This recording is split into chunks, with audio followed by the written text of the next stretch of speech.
ये आप लोग कॉलेज की आईडी क्यों नहीं यूज कर रहे हैं?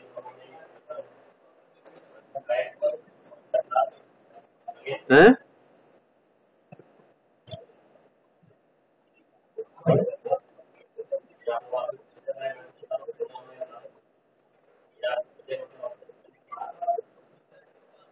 सभी लोग कॉलेज की आईडी से ही ज्वाइन करिए, लॉगिन करिए। अब आज मैं कर ले रहा हूँ।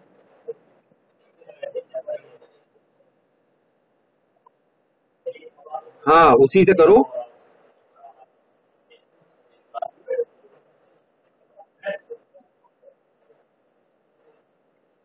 कोई दिक्कत है, कॉलेज आकर के अपने इश्यूज को सॉर्ट आउट कर लो।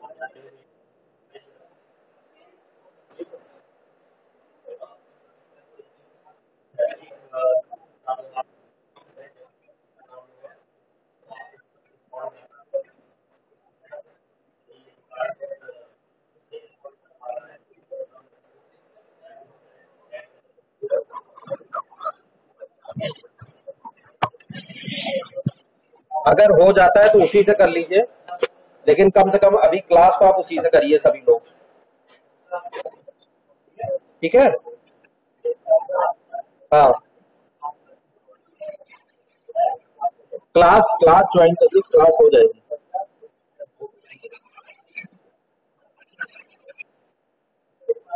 अरे अभी मैं उसी से ही मैंने ये बना क्रिएट किया हुआ है।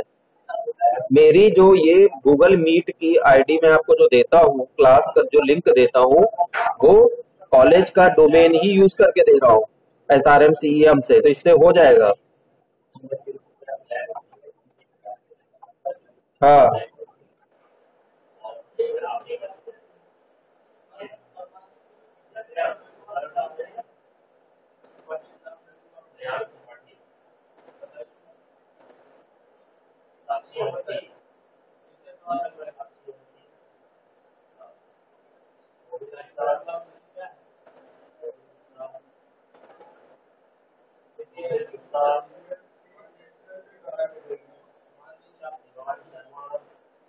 देखिए स्क्रीन शेयर हो रही है।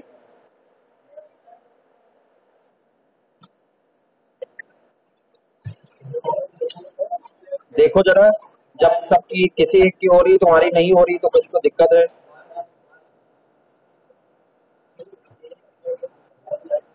हो रही है।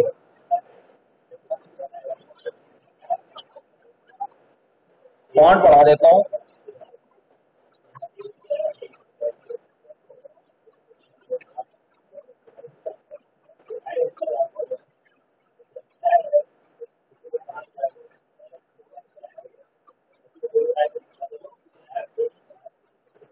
दिख रहा है?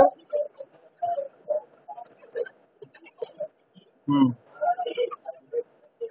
ठीक है, तो लास्ट लेक्चर में हम लोग ने जहां से छोड़ा था, हम लोग वहीं से स्टार्ट करते हैं। ER डायग्राम हम लोग डिस्कस कर रहे थे। तो इसमें पहले मैंने ER डायग्राम के बारे में थोड़ा सा, आप अपना नोट्स देखिए सभी लोग, कुछ मैं आपको पहले इंस्ट्रक्शन भी दे रहा हूँ, क्योंकि ये हमारा टाइम बीइंग है। ये लास्ट सेमेस्टर की तरह हमारा, ये मत सोचिएगा कि आप लोग का किसी का भी जो है बहुत ज्यादा लॉटरी निकल गई है या कुछ भी हुआ है। इसको ये ध्यान रखिएगा, क्योंकि यूनिवर्सिटी ने भी कहा कि आपको पहले भी बताया था, और ये चीज बोली गई थी कि एग्जाम वो सब्जेक्टिव ऑफलाइन मोड में ही कराएंगे। हम लोग भी जो भी एक्टिविटीज प्लान कर रहे हैं वो इस समय जो कोविड की गाइडलाइन है इनको फॉलो करते हुए, क्योंकि आप देख रहे हैं, आप अपने कलीग से पता करिए आसपास के कॉलेजों में अभी भी बहुत जगह ऑफलाइन कॉलेजेस चल रहे हैं, जहाँ पे स्टूडेंट्स कम है, जहाँ पे वो मैनेज कर पा रहे हैं। लेकिन हम लोग ने प्रिकॉशनरी ये एक्शन लिया जिससे कि आप लोगों को कोई दिक्कत भी ना हो, कहीं कोई जो भी कहीं फंसा हो, या कहीं किसी के घर में भी बता, कल्याणी के घर में दिक्कत हो गई थी, ठीक है, उनके यहाँ उनके जो है पेरेंट्स कोविड पॉजिटिव हो गए थे। तो इससे बचने के लिए और इसको अवॉइड करने के लिए ही ये हम लोग ने यूज किया हुआ है। ये प्लेटफॉर्म ऑनलाइन के थ्रू हम लोग अपने क्लास जो बची हुई है वो यहाँ चला रहे हैं हम लोग। बाकी जितनी भी एक्टिविटीज हैं वो हमारी ऑफलाइन मोड की तरह ही रहेंगी। जो हमारा इस बार का क्विज होगा वो भी सब्जेक्टिव होगा। आप लोग को असाइनमेंट या ट्यूटोरियल शीट जो भी है वो लिख कर जमा करना है टाइमली, और जब भी आपको कॉल किया जाएगा जब आपको बुलाया जाएगा उस दिन आपको वो सबमिट करना है हार्ड कॉपी में, तभी उसके इंटरनल बनेंगे, वो वेरीफाई होगा। ठीक है, इसलिए यूनिकनेस बना के रखिएगा। ये नहीं कि कॉपी पेस्ट कर दिया, किसी ने किसी की कॉपी लिख दी।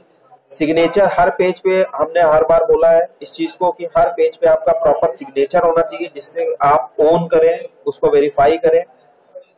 ये ना हो कि कल को आप कह दें कि ये हमने लिखा नहीं था, या हम ये माने कि ये वाला पेज आपने किसी और से कॉपी करके इसमें लगा दिया है, या जो पीडीएफ बनाया तो किसी और का पेज ये लगा दिया है, राइटिंग डिफर हो गई है।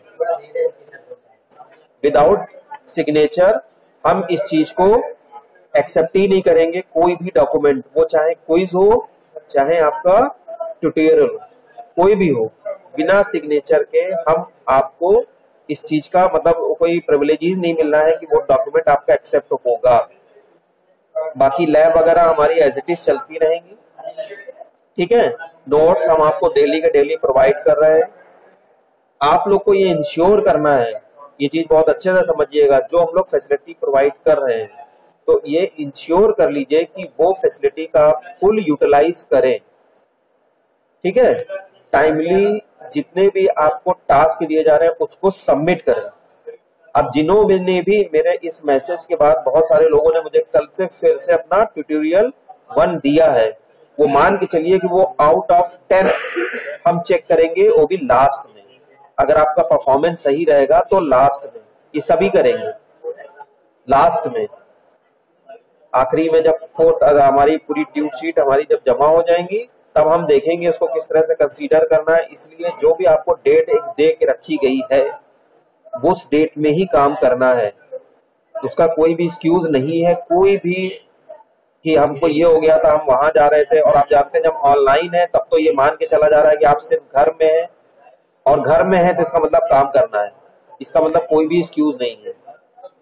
ये चीज अच्छे से समझिएगा। जो भी गाइडलाइन है उनको फॉलो करिए प्रॉपर तरीके से। अटेंडेंस का जो हम लोग का जो क्राइटेरिया है, पिछले बार बहुत लोग हो सकता है ध्यान ना दिया हो, या आप लोग को लगा हो कि ऑनलाइन में हम लोग अटेंडेंस, चाहे वो इवन सेमेस्टर या ऑड सेमेस्टर, हमने बहुत ज्यादा इसको फोकस नहीं किया था।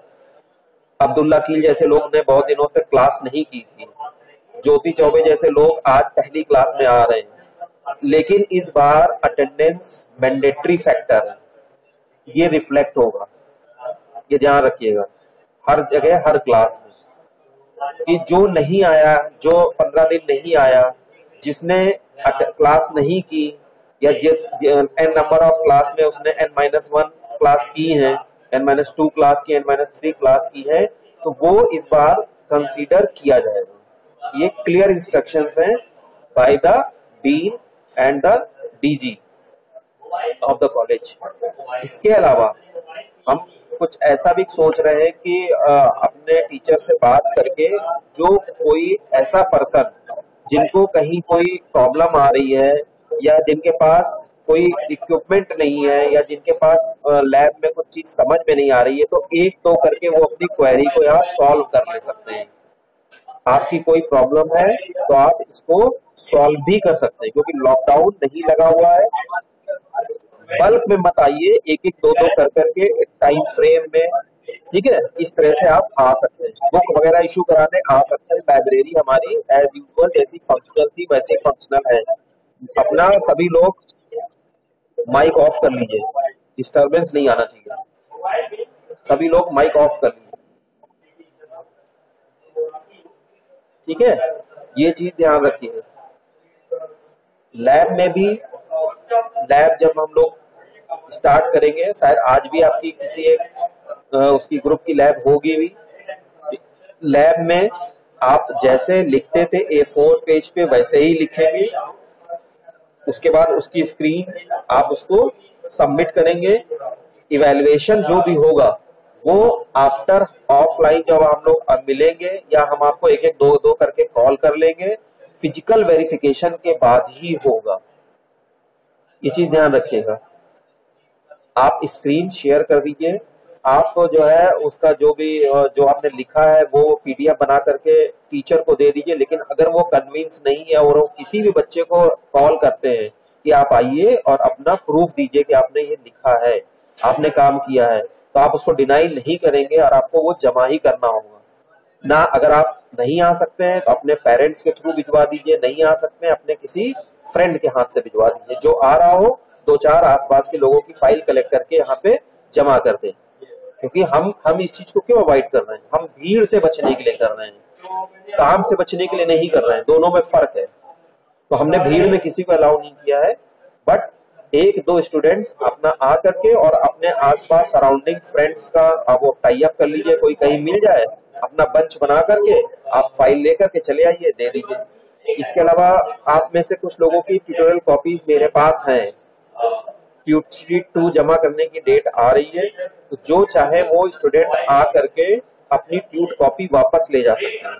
कॉलेज आने के लिए कोई मनाही नहीं है, बस बल्क में नहीं आना है, ग्रुप में नहीं आना है, इंडिविजुअल आना है और जो भी यूपी गवर्नमेंट की एसओपी है उसको फॉलो करते हुए ही आना है।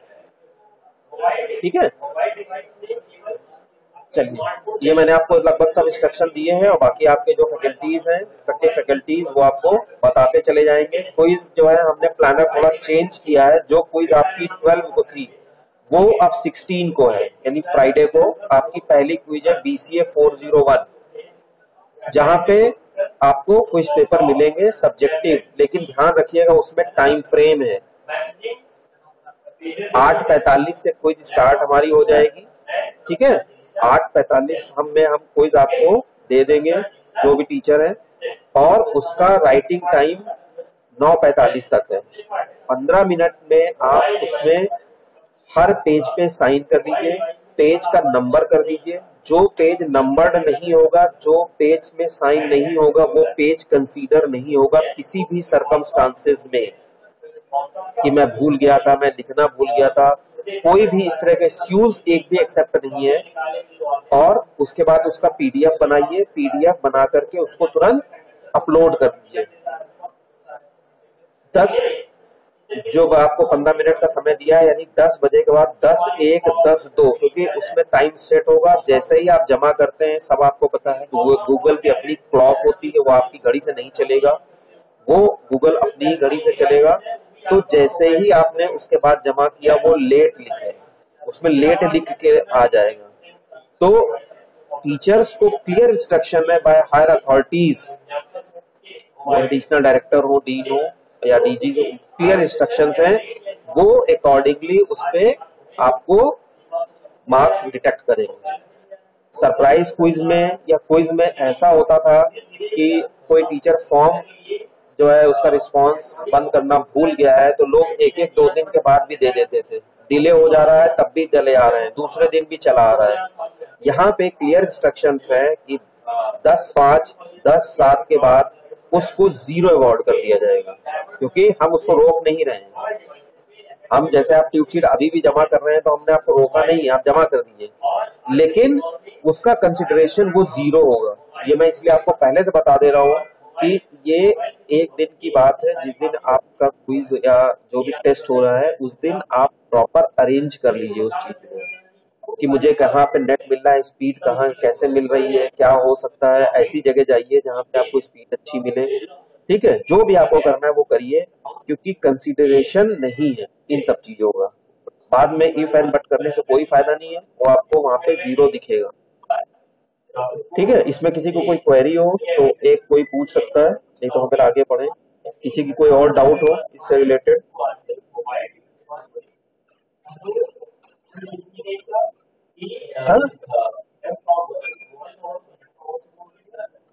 आवाज सही नहीं आ रही है।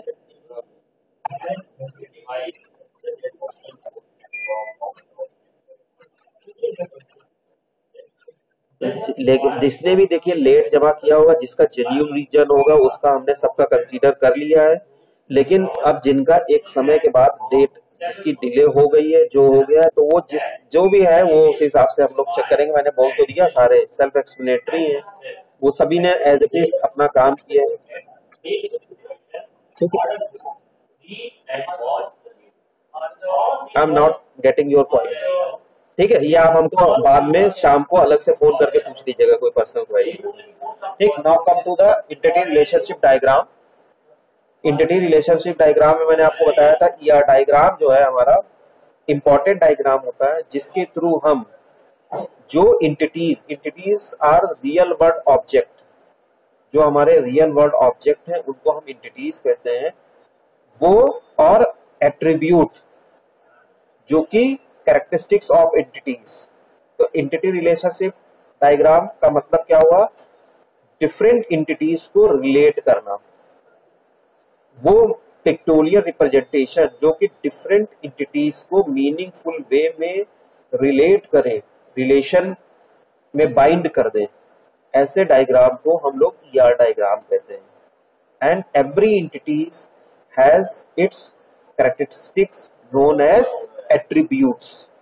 हर एंटिटी की अपनी एक खास बात होती है, उसको हम लोग कहते हैं एट्रीब्यूट्स।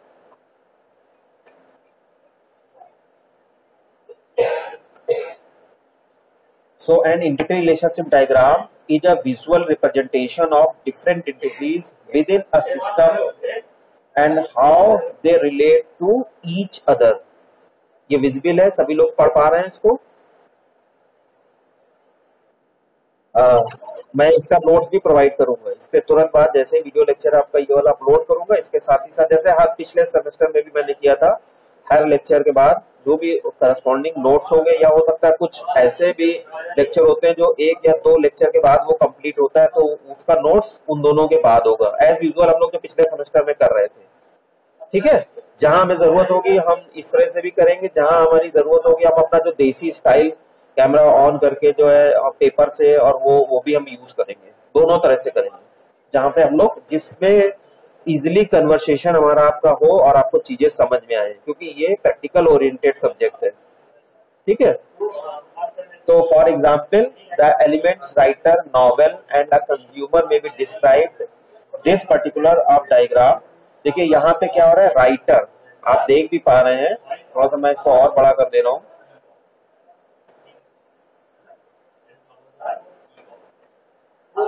अब मुझे लग रहा है डायग्राम आपको दिख रहा होगा क्लियर। अब विजिबिलिटी ज्यादा होगी। देखिए यहाँ पे राइटर और कंज्यूमर आप देख पा रहे हैं, यहाँ पे ये जो राइटर है और कंज्यूमर है और नॉवेल है, ये इंटिटीज है, इंटिटीज रियल वर्ल्ड ऑब्जेक्ट। तो राइटर एक पर्सन है, मैंने बताया था रियल वर्ल्ड ऑब्जेक्ट, और रियल वर्ल्ड ऑब्जेक्ट क्या होते हैं या एंटिटीज क्या होती है, एनी पर्सन, प्लेस और थिंग्स। तो राइटर इज द पर्सन जो कि नॉवेल को लिख रहा है, कंज्यूमर जो कि नॉवेल को पढ़ रहा है। आप इसमें अपना नाम भी अलग तरीके से रिप्रेजेंट कर सकते हैं। अगर हम एक आपको पिक्टोरियल रिप्रेजेंटेशन या स्टेटमेंट के थ्रू बताए, तो आप there are liberty to the user when he और she is going to draw their ER diagram, कि वो एंटिटीज के नाम अपने अकॉर्डिंग चूज कर सकता है।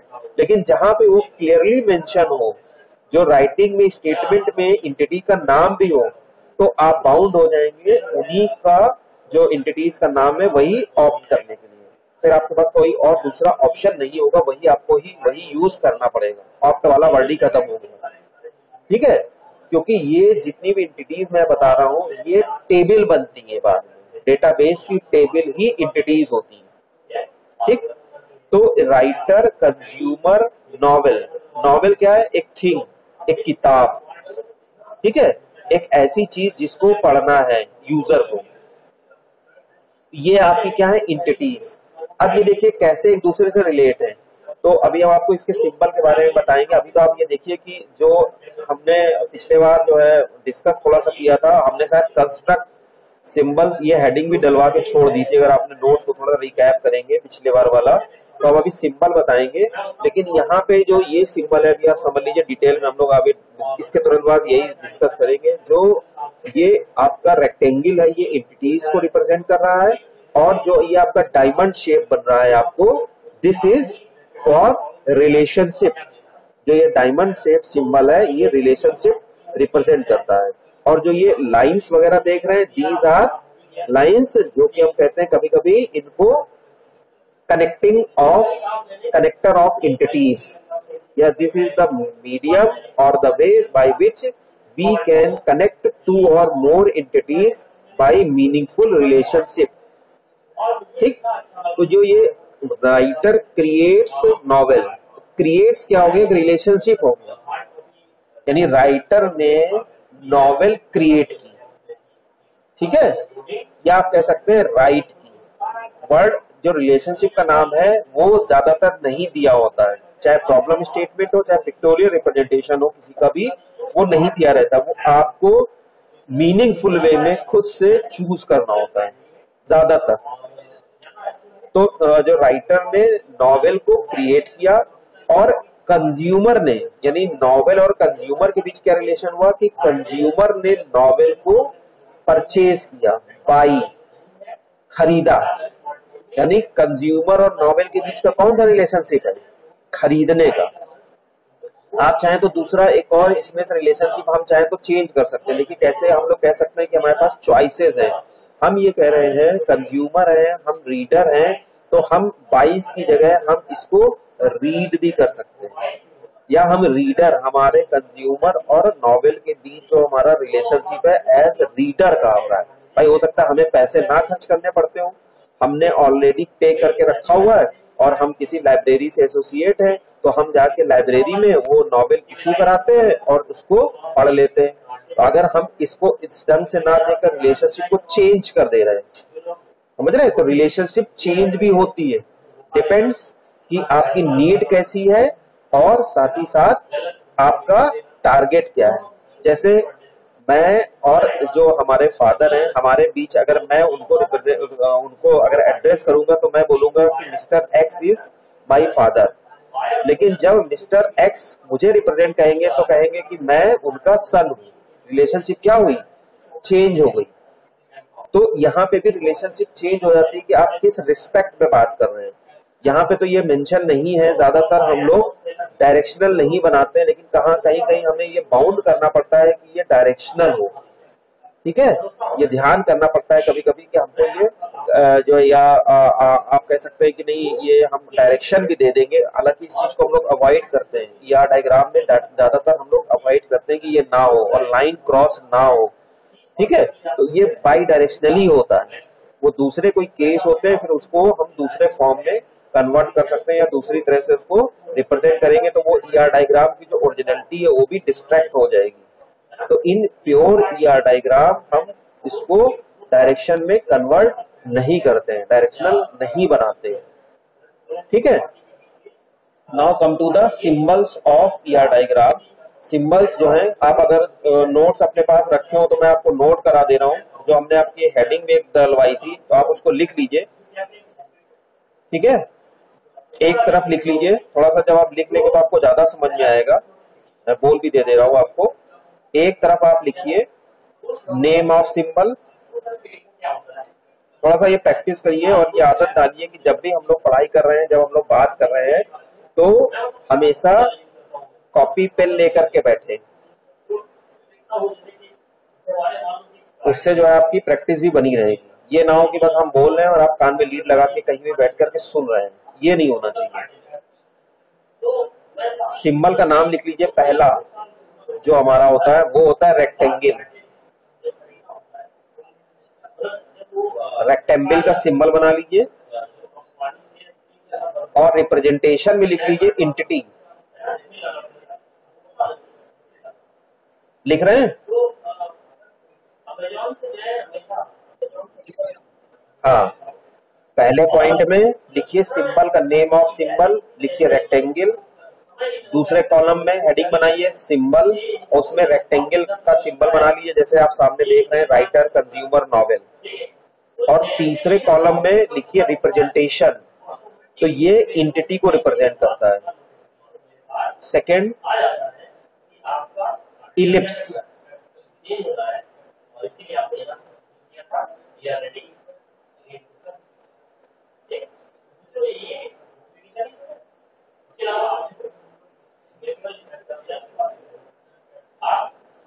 सिंबल आप देख भी पा रहे हैं,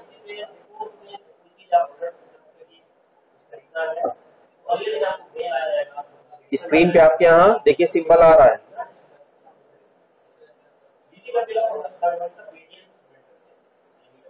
आ रहा है, दिख रहा है? हाँ, तो जो ग्रीन कलर का जो सिंबल आप देख पा रहे हैं, इसको हम लोग कहते हैं इलिप्स। देखिए, लिखने की थोड़ी प्रैक्टिस कर लीजिए, क्योंकि आगे जो भी एग्जाम होंगे हमारे लिखने वाले होंगे, ये ध्यान रखिएगा। तो ये ग्रीन वाला सिंबल जो हमारा है, इसको हम लोग कहते हैं इलिप्स। तो नाम लिख लीजिए इलिप्स। मैथमेटिक्स बैकग्राउंड से लगभग मुझे लग रहा है ज्यादातर लोग हैं, तो इस जो ग्रीन वाले सिंबल को हम लोग बोलते हैं इलिप्स।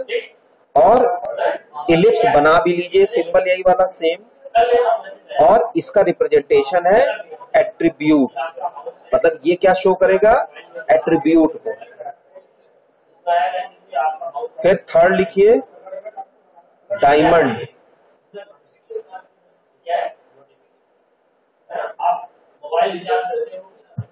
डायमंड आप देख रहे हैं ब्राउन कलर का है, डायमंड नाम लिख लीजिए। फिर ये सिंबल बना लीजिए सेकंड कॉलम में।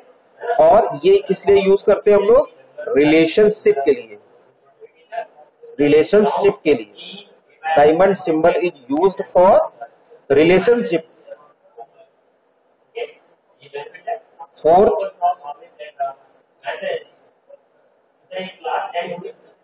Double rectangle. जो फोर्थ सिंबल है, आप जो थोड़ा सा लाइट ग्रीन का है कलर का सिंबल आप देख रहे हैं, जिसमें रेक्टेंगल के अंदर रेक्टेंगल बना हुआ है, देख पा रहे हैं सब लोग? बहुत ध्यान से समझिएगा। अभी 4th सेमेस्टर में आप लोग समर ट्रेनिंग करेंगे। समर ट्रेनिंग के बाद एक छोटा सा प्रोजेक्ट समर ट्रेनिंग के साथ ही करना है, उसमें उसकी रिपोर्ट बनेगी। तो प्रोजेक्ट के लिए ईआर डायग्राम लगाना कंपलसरी है, और ये सारे सिंबल यूज होंगे, इसलिए बहुत अच्छे से समझ लीजिए। तो ये जो आप रेक्टेंगल के अंदर रेक्टेंगल देख रहे हैं, इसको हम लोग कहते हैं डबल रेक्टेंगल।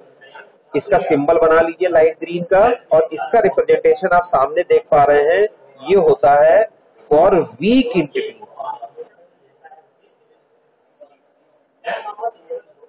वीक एंटिटी मतलब कमजोर एंटिटी। कमजोर का मतलब नॉट फिजिकली, ये नहीं कि हमने इसके अंदर 2, 3, 4 बना दिए तो बहुत ज्यादा कमजोर हो गई। वो एंटिटी जो अपने आप में रिप्रेजेंटेटिव नहीं है, खुद अपने आप को एक्सप्लेन नहीं कर पा रही है, तो ऐसी एंटिटी को हम लोग वीक एंटिटी कहते हैं। समझ रहे हैं? ज्यादातर वीक एंटिटीज का मतलब ये हुआ कि हम उनपे, आप कह सकते हैं we are unable to represent directly. जैसे सपोज करिए, हम एक आपको एग्जांपल लेके दे रहे हैं कि किसी भी पर्सन की जब हम बात करते हैं, यानी पर्सन का नाम, तो जब हमने नाम की बात की या हमने पर्सन एक एंटिटी बनाई, तो पर्सन के एंटिटीज में बहुत सारे एट्रीब्यूट्स हो जाते हैं। यानी अगर हमने पर्सन का सिर्फ नेम लिख दिया और नेम में स्पेसिफाई नहीं किया कि नेम हमारा फर्स्ट नेम है, सेकंड नेम है, थर्ड नेम है, सिर्फ हमने नेम लिख दिया, तो नेम का हो गया, आप कह सकते हैं कि ये हमारा एक वीक एंटिटी है। नेम हमने कह दिया जैसे आकाश, राम, ये कई लोगों के नाम हो सकते हैं, ये अपने आप में रिप्रेजेंटेटिव नहीं है। तो ऐसी एंटिटीज को हम लोग कहते हैं वीक एंटिटी। अभी हम लोग इसके बाद मल्टी वैल्यूड एट्रीब्यूट की बात करेंगे, ठीक है? यानी जब हमने रिप्रेजेंटेशन करना है और रिप्रेजेंटेशन क्लियर नहीं हो रहा है और हमारी क्लास में एक से ज्यादा नाम हो गए, हमने आपको इसके पहले कई बार बताया भी होगा कि why we use roll number. आप जब आते हैं एडमिशन लेने, तो आप रोल नंबर लेके नहीं आते हैं। रोल नंबर कॉलेज आपको प्रोवाइड करता है, इंस्टीट्यूशन प्रोवाइड करता है, एम्प्लॉय आईडी जो एक आपकी होती है किसी भी ऑर्गेनाइजेशन जाएंगे प्रोवाइड करेगी। क्यों? क्योंकि वो आपको यूनिकली आइडेंटिफाई कर पाए। अगर आप सिर्फ नाम लेकर के जाएंगे और हम कभी आपको कॉल करना चाहें इतने सारे ग्रुप में, और हमारे साथ ये भी एक सर्कमस्टांसेस हो गए कि आपके जैसे नाम के कई लोग आ गए, तो हम उनको स्पेसिफाई नहीं कर पाएंगे, पर्टिकुलर पर्सन को फाइंड आउट नहीं कर पाएंगे। तो इस केस में हमको कुछ एक्स्ट्रा प्रिविलेजेस करने पड़ते हैं बाय विच कि हम उसको आइडेंटिफाई कर पाए। तो हम रोल नंबर डाल सकते हैं, नहीं रोल नंबर हमें बनाना है तो हम उसके नेम को भी सेकंड, मिडिल नेम और लास्ट नेम में कैटेगराइज कर सकते हैं। ऐसा भी कभी कभी होता है कि उन दोनों के दोनों नाम भी सेम हो सकते हैं, ऐसे भी बच्चे हमारी क्लास में ही खुद आए हैं कि एक तुषार मिश्रा पढ़ता था, तो तुषार मिश्रा है, उनके पिताजी का भी नाम सेम था, आकाश मिश्रा उनके पिताजी का नाम था, दूसरे वाले का नाम भी आकाश मिश्रा था। अब इस केस में हम क्या करें? अब हम ये तो नहीं कर सकते उनकी मम्मी का भी नाम लिख लें। तो इतनी सारी एंटिटीज जो है बनाने से अच्छा है इनके और ज्यादा बाइफरकेशन से अच्छा है हम क्यों ना एक अलग से फील्ड क्रिएट कर लें, या उसमें कुछ अलग से हम एक एंटिटी लें जिसमें रोल नंबर एक हमारा मेन कंसर्न हो। तो कहने का मतलब वो एंटिटी, ये हमने आपको एक एग्जाम्पल दिया है, वो एंटिटी जो अपने आप में केपेबल नहीं है एक्सप्रेस करने के लिए, तो ऐसी एंटिटी को हम लोग वीक एंटिटी कहते हैं। But there are some reasons कि वी कांट ओमिट, उसको हम हटा नहीं सकते, उसको हम ये नहीं कह सकते अच्छा हम किसी जरूरत ही नहीं, इसको हम चेंज कर देते हैं और छोड़ देते हैं, हम वीक एंटिटी का कॉन्सेप्ट ही नहीं, हम उसको चेंज नहीं कर सकते because the originality of data system जब हम फॉलो करते हैं तो सिस्टम के वीकनेसेस और स्ट्रेंथ दोनों को ही हाईलाइट करना होता है। ये डायग्राम हम लोग सिर्फ इसलिए बनाते हैं कि रिप्रेजेंटेशन हमारा सही से हो, इसलिए नहीं कि हमको सिर्फ स्ट्रॉन्ग ही रखना है, हमें वीक पॉइंट्स को हटा देना है। ये हमें मतलब ये हमारे लिए बहुत चैलेंजिंग होता है। तो चैलेंजिंग इन द टर्म्स कि हमें दोनों ही चीजें रखनी है। That's why this concept is introduced. Next है, फिफ्थ है, देखिए डबल इलिप्स बना हुआ है, स्काई ब्लू कलर का, देखिए डबल इलिप्स आपको दिख रहा है। नाम जो मैं बता रहा हूँ, ये जरूर लिख लीजिएगा क्योंकि ये एग्जाम में बहुत बार क्वेश्चन पूछा गया है कि इनके नाम भी बताइए। देखिए सिंपल आप समझ रहे होंगे, ये रिप्रेजेंटेशन समझ रहे हैं। Double ellipse multi valued attribute के लिए आप देख पा रहे हैं, समझ भी पा रहे हैं, लेकिन इसका नाम आपको कैसे रखना है? तो नाम हम लोग जो यूजुअली अपने जो डेली कन्वर्सेशन में यूज करते हैं हम नाम वही रखते हैं, डबल इलिप्स। ये हमने डबल रेक्टेंगल रखा था, डबल इलिप्स। तो डबल इलिप्स जो हमारा होता है वो मल्टी वैल्यूड एट्रीब्यूट को रिप्रेजेंट करता है। मल्टी वैल्यूड का मतलब जब किसी एट्रीब्यूट के एक से ज्यादा मीनिंग निकलते हो। एट्रीब्यूट्स पहले हमने आपको बताया कि जो कैरेक्टरिस्टिक्स ऑफ एंटिटीज है उनको हम लोग एट्रीब्यूट कहते हैं। जैसे मैंने लिखा एम्प्लॉय, ठीक, या राइटर, जो भी आपने इसके पहले एग्जाम्पल देखा था, राइटर वाज द एंटिटी। अब राइटर के एट्रीब्यूट कौन कौन से हो सकते हैं? राइटर का फर्स्ट नेम, राइटर का लास्ट नेम, राइटर किस सब्जेक्ट में एक्सपर्टीज है या क्वालिफिकेशन, आप जो चाहे वो लिखवा सकते हैं, उसका एड्रेस, उसका एज, उसकी style of writing, these are known as attributes of writer. Same यही नॉवेल की आप कैरेक्टरिस्टिक्स क्या लिख सकते हैं? नॉवेल का एक ISSN नंबर होता है या नॉवेल का एक नंबर होगा, ठीक है।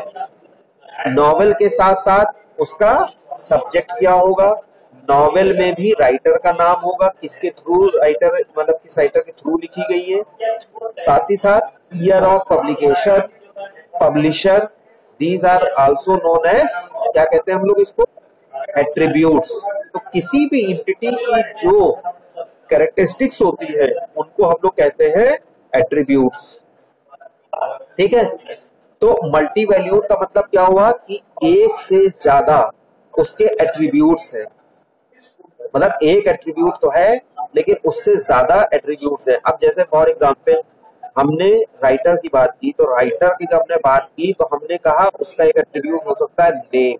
देखिए नेम किसी पर्सन का, वो आपकी एंटिटी है, लेकिन जो नेम है, नेम जो वर्ड है रिजर्व है, वो क्या है, एट्रीब्यूट है।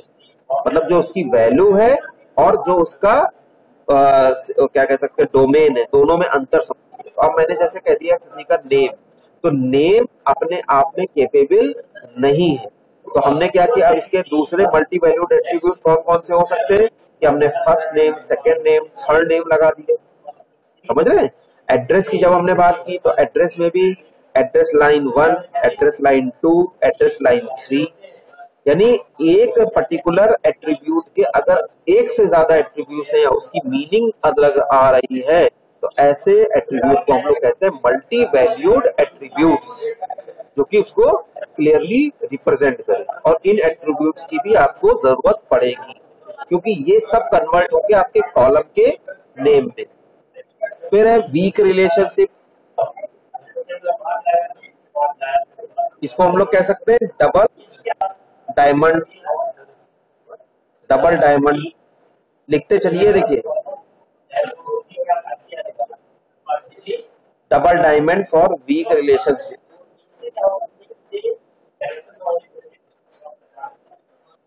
वो रिलेशनशिप जो वीक का मतलब अब आप सब लोग समझ गए हैं कि जो अपने आप में कैपेबल नहीं होती, क्योंकि जितनी भी हम बात कर रहे हैं ये सब जो हमने इसके पहले डायग्राम बनाया वो हमारा स्ट्रॉन्ग, जहाँ पे कोई भी वीक का कॉन्सेप्ट नहीं है वो उसको ही फॉलो कर रहा था। लेकिन वीक रिलेशनशिप ये होते हैं जहाँ पे हमने आपको बताया अगर वो डायरेक्शन रेफर्ड नहीं है, हमने स्कोप छोड़ के रखा है कि अगर more than one entities are connected via a single relationship, तो सबके अलग अलग मीनिंग निकल आ रहे हैं, सबके अलग अलग मीनिंग को आप रिफ्लेक्ट कर रहे हैं।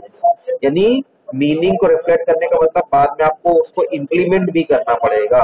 तो ऐसे रिलेशनशिप को हम लोग वीक रिलेशनशिप कहते हैं। जैसे हमने बताया ना, सन वाला या फादर वाला, या जो और रिलेशन या बाइस रीडर्स, जहां पे आपको ये लगता है या तो एक यूनिक रिलेशनशिप हो या आपको वहां पे ये बताना पड़ेगा कि ये हमारा बाय डायरेक्शनल या ट्राई डायरेक्शनल, अगर एक से ज्यादा एंटिटीज करना आपकी कनेक्टेड है ये हैं, तो वहां पे डायरेक्ट जो आपका ब्राउन वाला रिलेशनशिप वाला सिंबल ना यूज करके आप ये डबल डायमंड सिंबल यूज कर लीजिए, जिससे कि वो क्लियरली मेंशन हो जाए कि ये वाला रिलेशनशिप जो हम देने जा रहे हैं ये हमारा वीक है, और ये हम 2, 3, 4 जितनी भी एंटिटी है उनके रिफ्लेक्शन में, रेफरेंस में हम इसको यूज कर लेंगे। ठीक है, ये डिपेंड, मैंने आपको बताया यह डायग्राम कभी किसी का गलत नहीं होता है। जो पर्सन जिस पर्सपेक्टिव में सोच रहा है, जिस पर्सपेक्टिव में वो काम करने की बात सोच रहा है, जिस पर्सपेक्टिव में उसका डेवलपमेंट जा रहा है, वो उसी पे ही डिसाइड होता है, उसी पे बेस्ड होता है। इसमें कुछ भी गलत नहीं है, पर आप जो भी डिसीजन ले रहे हैं, जो भी डायग्राम बना रहे हैं, बस उसको ओन करना है, उसको बैक करना है प्रॉपर रीजनिंग। 7 एक और है यहाँ पे, मिस्ड है, इसको हम लोग कहते हैं dash, DSH, dashed attribute, dashed ellipse, sorry attribute नहीं, डैश्ड इलिप्स।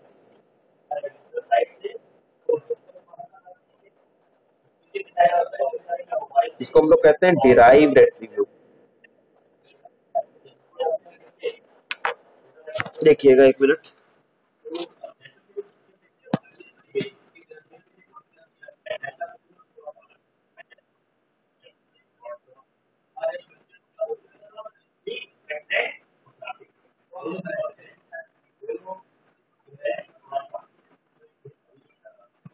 देखिए क्या आप देख पा रहे हैं स्क्रीन को इस समय? तो आपने देखा होगा, अभी तो मेरा हाथ आ गया है,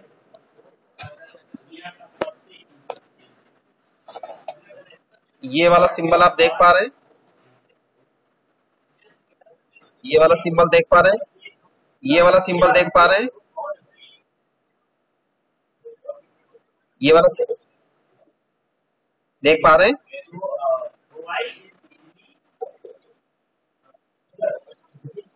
हाँ बिल्कुल, डैश कहते हैं हम इसको, डैश डैश करके आप ऐसे बनाते हैं, इलिप्स है, डैश डैश करके बना हुआ है।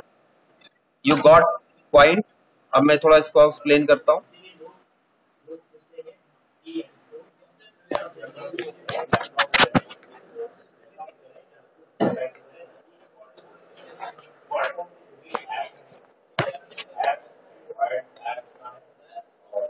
हाँ, तो फिर से आ जाइए अपनी ओरिजिनल स्क्रीन पे। तो ये जो डैश डैश करके एट्रीब्यूट बनता है, यहाँ पे मिस है, ये भी हम लोग यूज करते हैं, इसको हम लोग कहते हैं डिराइव्ड एट्रीब्यूट। डैश डैश जो एट्रीब्यूट आपका जो इलिप्स होता है, इसको हम लोग कहते हैं डिराइव्ड एट्रीब्यूट। डिराइव्ड एट्रीब्यूट का मतलब ये हुआ कि कोई भी एट्रीब्यूट जो हमने लिया है, कोई भी कैरेक्टरिस्टिक्स हमने ली है, वो किसी और के थ्रू डिराइव्ड है। जैसे हम बात आपको एग्जांपल बता दे रहे हैं डिराइव्ड एट्रीब्यूट का, कि जो एज है, एज ये हमेशा डिराइव्ड एट्रीब्यूट में ही आती है। क्योंकि जो एक्चुअल अगर किसी पर्सन की एट्रीब्यूट्स हो सकती है वो हो सकती है डेट ऑफ बर्थ, जो ओरिजिनल होती है, जिसको हम लोग कहते हैं एक्चुअल में एट्रीब्यूट। लेकिन जब हम एज की बात करते हैं तो एज हमारा डिराइव्ड एट्रीब्यूट है। भाई आज हमने कहा कि एज हमारी ये है, कल एज हमारी एक दिन बढ़ जाएगी, परसों हमारी एक दिन एज और बढ़ जाएगी, फिर 4 महीने बाद कुछ और हो जाएगी, 2 महीने पहले कुछ और थी। यानी ये आप इसको फिक्स नहीं कर सकते। अगर हमने लिखा एज में और एंट्री कर दी 40 अगर हमने एंट्री कर दी, तो अगर किसी ने क्वेश्चन मार्क कर दिया कि ये 40 कब की एज लिखी हुई है, क्योंकि हमें इसमें क्या करना है, हमने आपको बताया ये सारे जो हैं जो एट्रीब्यूट्स हैं वो हमारे टेबल के कॉलम होंगे और जो टेबल का जो एंटिटीज है वो टेबल का नाम होगा। तो जब उसने कल को क्रॉस क्वेश्चन कर दिया कि ये जो आपने एज मेंशन की है ये कौन सी एज मेंशन की है, ये कब की एज मेंशन की है, तो आप क्या जस्टिफाई करेंगे। इसलिए इस डायग्राम से हमने पहले ही बता दिया, जो भी कोडिंग करेगा वो इस चीज का ध्यान रखेगा कि वो एज उस पर्टिकुलर समय तक ही रिकॉर्ड की गई है और वो डेटा उस पर्टिकुलर समय तक ही जनरेट किया गया है, या ये एज हमने उस समय तक ही उस पर्टिकुलर ड्यूरेशन ऑफ टाइम के लिए ही है। अगर आज की हम बात करेंगे तो आपको तुरंत उसकी वैल्यू चेंज करनी पड़ेगी। एग्जाम्पल समझ में आया। तो डिराइव जो है एट्रीब्यूट, जहां से आप किसी और एट्रीब्यूट से ये वाला एट्रीब्यूट लेकर के आए हो, डिराइव किया हो। तो एज ऐसा एट्रीब्यूट है जो हमेशा यूज होता है किसी भी जब आप पर्सन को रिलेट करते हैं, पर्सनल इंफॉर्मेशन को जब आप आइडेंटिफाई करते हैं, तो ये हमेशा एक आता है एज फैक्टर। तो एज फैक्टर की जगह आप जो यूज करिए वो डेट ऑफ बर्थ यूज करिए हमेशा। लेकिन जहां आपको जरूरी हो एज लिखना तो उसको फिर डिराइव्ड एट्रीब्यूट से शो कर दीजिए। तो ये पता रहेगा कि ये डिराइव्ड एट्रीब्यूट है और ओरिजिनल एट्रीब्यूट किसी ओरिजिनल मास्टर टेबल में पड़ा होगा। सभी को पॉइंट समझ में आ गई है? किसी को कोई क्वेरी हो तो पूछ सकते हैं।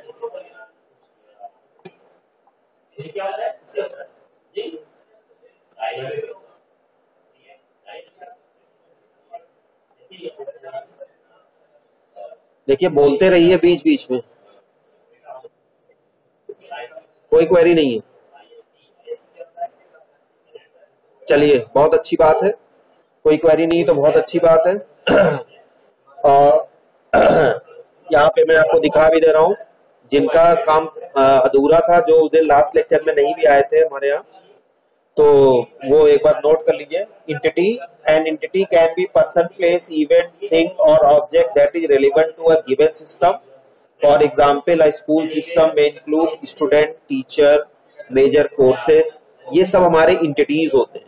और जब हम स्कूल सिस्टम की बात करते हैं, स्टूडेंट की बात करते हैं, तो स्टूडेंट अपने आप में एक इंटिटी है। और स्टूडेंट जैसे इंटिटी हमने बात बताई, यानी स्टूडेंट की हमारी एक टेबल क्रिएट हो गई जिसमें स्टूडेंट का रोल नंबर आ गया, नेम आ गया, क्लास आ गया, एज हो गई, कोर्स कौन सा है, ये सब तुरंत अपने आप होता चला गया। तो ये जो मैंने आपको इतने सारे बताया ना, name, roll number, class, age, course, these are known as attributes. ठीक। A weak entity is an entity that depends on the existence of another entity। ठीक है, ये मैं आपको बता चुका हूं, इसलिए इसको हम बहुत ज्यादा डिस्कस नहीं करेंगे। जैसे एक एग्जांपल उन्होंने और दिया है, ऑर्डर हमने लिखा है लेकिन हमें ये नहीं पता है हमने किस चीज को ऑर्डर कर दिया है। तो ऑर्डर क्या ऑर्डर किया, ऑर्डर आइटम, यानी उस पर्टिकुलर आइटम का नाम। Attribute, and attribute is a property, trait और कैरेक्टरिस्टिक्स, कुछ भी आप कह सकते हैं, मतलब खास बात ऑफ एन एंटिटी, रिलेशनशिप और another attribute. For example attribute inventory item name is an attribute of the inventory item. मैंने आपको पहले बताया जैसे स्टूडेंट है तो name, class, course, roll number, ये सब उसके एट्रीब्यूट्स कहलाते हैं।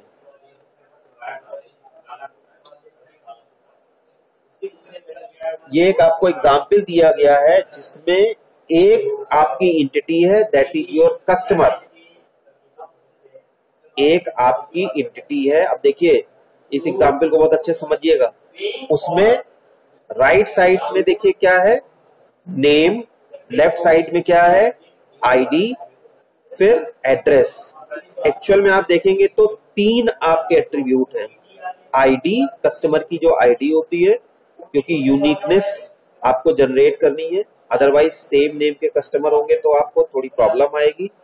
नेम, नाम लिखना ही लिखना है, लेकिन आईडी लिखेंगे तो आप उसको, अगर एक नाम के 4 कस्टमर भी होंगे तब भी आप उसको इजिली यूनिकली आइडेंटिफाई कर लेंगे। और एड्रेस, एड्रेस की जब बात की तो देखिए फिर से, क्योंकि एड्रेस क्या हो रहा है, अपने आप में आप उसको यूनिफॉर्मली जस्टिफाई नहीं कर सकते हैं।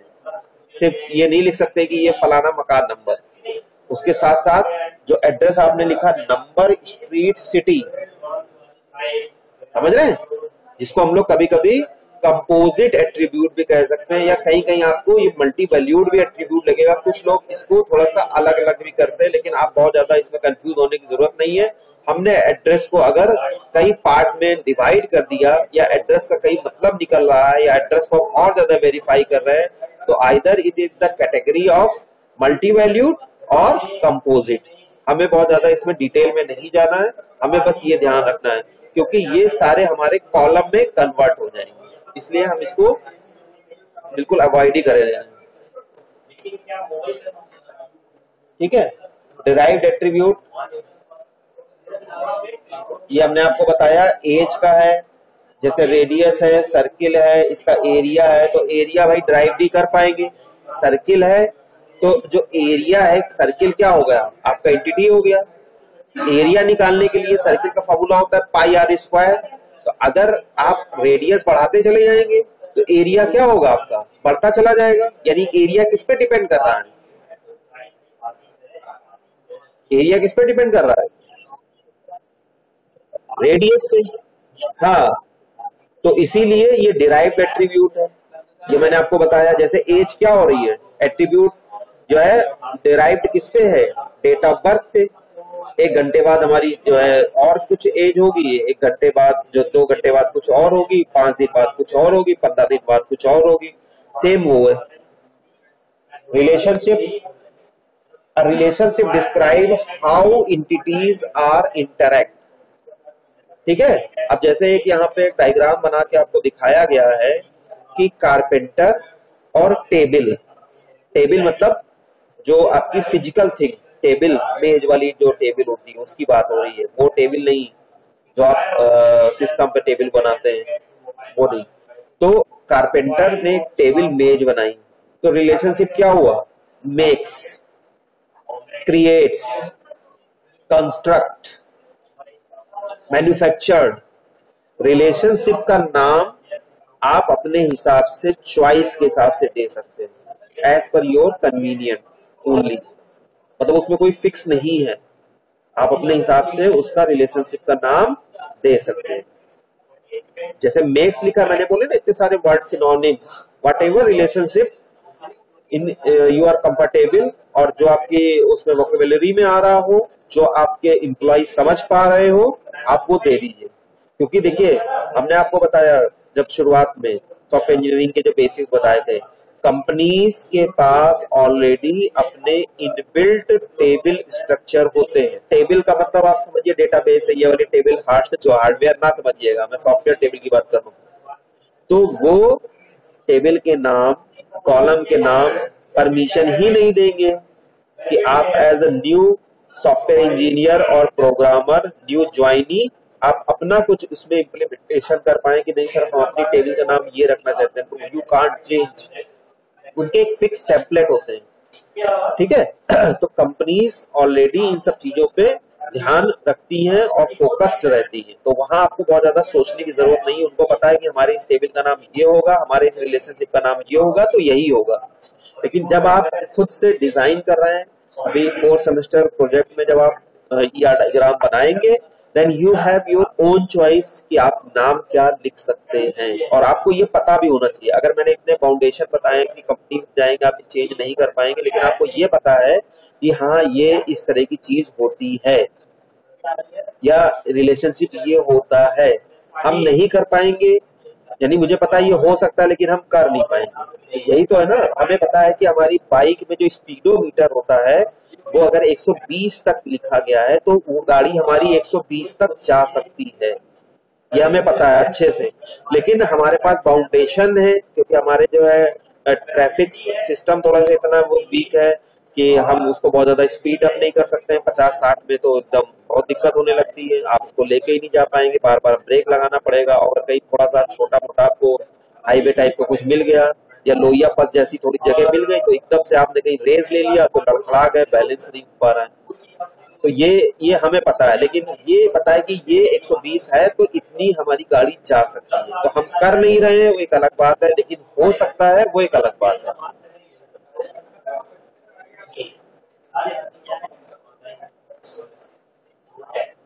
ये हम अभी आपसे डिस्कस नहीं कर रहे हैं। कार्डिनलिटी मैं आपको जरूर बताना चाहता हूँ। देखिए कार्डिनलिटी का मतलब होता है, अभी आपको इसकी जरूरत पड़ेगी, हम लोग डीबीएमएस में आप पढ़ेंगे भी, डीबीएमएस भी तो सब्जेक्ट है अभी यहाँ पे आपके साथ। तो डीबीएमएस में अभी कॉर्ड कॉर्ड रूल भी पढ़ाया जाएगा, है ना। डीबीएमएस में कॉर्ड रूल भी पढ़ाया जाएगा। तो कार्डिनलिटी का मतलब होता है कि एक इंटिटी दूसरे इंटिटी से कितने नंबर ऑफ टाइम्स रिलेट है, समझ रहे हैं, जितने नंबर ऑफ टाइम्स रिलेट होगी, गिनती एक्चुअली एक काउंटिंग होती है, उसको हम लोग कहते हैं कार्डिनलिटी। आप अगर डायग्राम से भी देख पा रहे होंगे तो ईमेल अकाउंट और कॉन्टेक्ट्स, ये हैज कॉन्टेक्ट्स। तो 0 to n, 0 to n का मतलब अगर हमने कोई एक ईमेल क्रिएट किया तो हमारे पास, हमने किसी से कांटेक्ट ही नहीं किया अभी तक, तो हमारे पास कार्डिनलिटी जो है उसकी जीरो है। रिलेशनशिप तो है कि हैज कॉन्टेक्ट्स, हम कांटेक्ट कर सकते हैं, पॉसिबिलिटी तो है, लेकिन हमने अभी तक किसी से कांटेक्ट ही नहीं किया। या हम n numbers of times, n number of contacts बना सकते हैं, यानी एक इंटिटी दूसरे इंटिटी से जितने नंबर ऑफ टाइम्स कनेक्ट हो सकती है उस न्यूमेरिक वैल्यू को आप कार्डिनलिटी कहते हैं। तो cardinality is the numeric value which shows how much any particular entity, specific entity relate to other entity।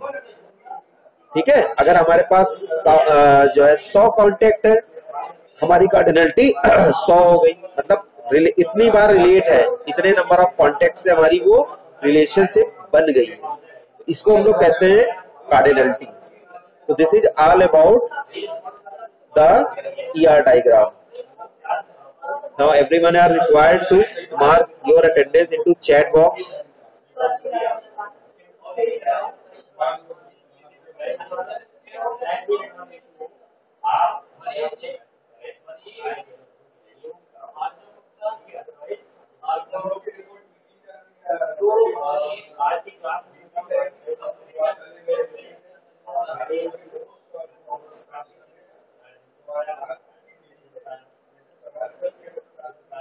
सभी लोग यूनिक नेम से ज्वाइन करिए और कॉलेज की जो ईमेल आईडी है उसी से ही ज्वाइन करिए।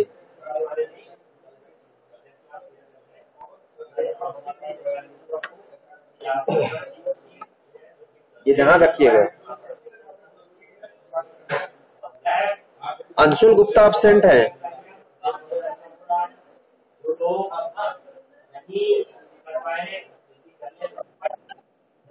प्रेजेंट हो? अटेंडेंस नहीं दिखी मुझे तुम्हारी, ना ही सीरियल नंबर दिख रहा है मुझे तुम्हारा।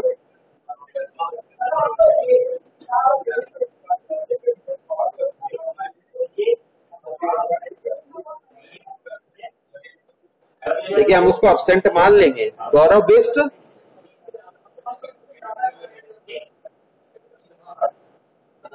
गौरव Bisht is absent.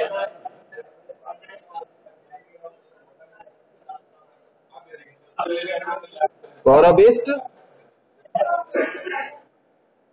Is absent, क्योंकि जो सीरियल नंबर आपका रोल नंबर में है लास्ट का वही रखिए।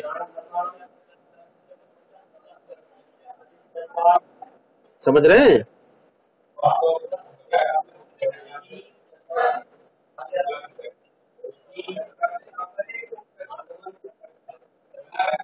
मधुर सिंह, तुम्हारा रोल नंबर क्या है लास्ट में? मुझे तो 35 यहीं कहीं भी नहीं दिख रहा है सीरियल में। कैसे ज्वाइन किया है? नहीं, मधुर सिंह 35 रोल नंबर है तो क्यों नहीं आ रहा है? मुझे तो दिख नहीं रहा है इसमें। अरे लिस्ट में, चैट में भी दिख रहा है।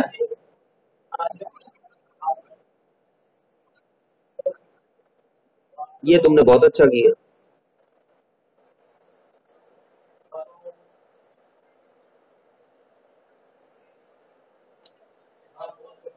चलिए, जिनके हो गया वो अपना क्लास जो है,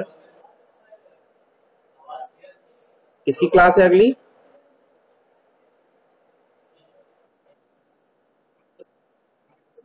हाँ, जिनका भी देखिए, जो लोग अभी लीव नहीं हो रहे हैं बहुत अच्छे समझ लीजिए, अब ट्यूट शीट 2 पे फोकस करिए सभी लोग। ट्यूट शीट 2 पे जल्दी जल्दी लिख के दीजिए, ठीक है?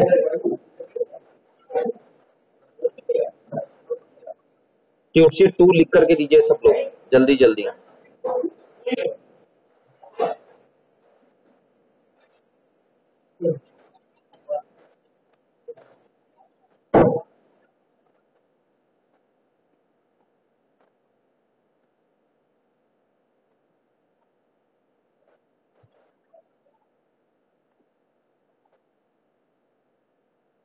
अभिनव श्रीवास्तव,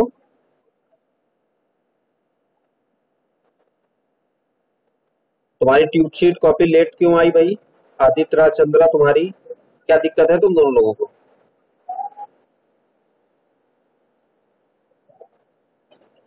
तुमको मैंने समझाया था ना बेटा कि ये सब चीजें ना किया करो। आदित्य, चंद्रा,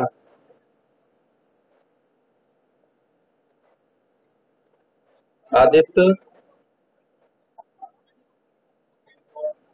आवाज नहीं आ रही तुम्हारी।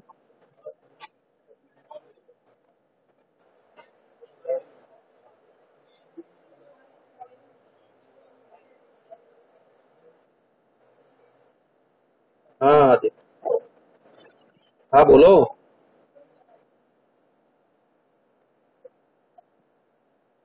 कौन? रवि? कोई दिक्कत नहीं है, हमने जो है आपको देख लिया ना, हमने देख लिया। लेकिन ये चीज ध्यान रखिएगा, इसको प्रैक्टिस में मत लाइए।